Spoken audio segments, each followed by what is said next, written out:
ചുറ്റുപാടുമുള്ള വ്യക്തികളെ കണ്ണു തുറന്ന് കാണൽ, അതാണ് കർത്താവ് പറയുന്നത്. രണ്ട് കാര്യങ്ങൾ കർത്താവ് പറയുന്നത്. ഒന്ന്, നിന്റെ കണ്ണുകൾക്ക് കാഴ്ചയുണ്ടാകട്ടെ.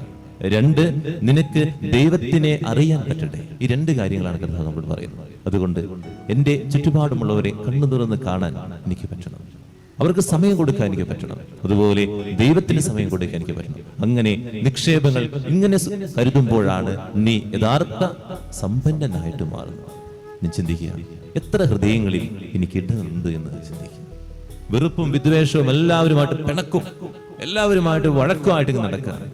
നമ്മൾ ചിന്തിക്കേണ്ട ഇത്രയേ ഉള്ളൂ. അതുകൊണ്ടൊക്കെ എന്താ നമ്മൾ നേടണേ? സ്വസ്ഥമായിട്ട് ഉറങ്ങാൻ പറ്റണുണ്ടോ? സ്വസ്ഥമായിട്ട് നടക്കാൻ പറ്റണുണ്ടോ?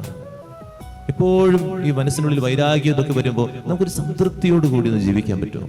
ഒരിക്കലുമില്ല. ആത്മശോധന ചെയ്യാം. പ്രധാനപ്പെട്ടത് ഏതാണ്?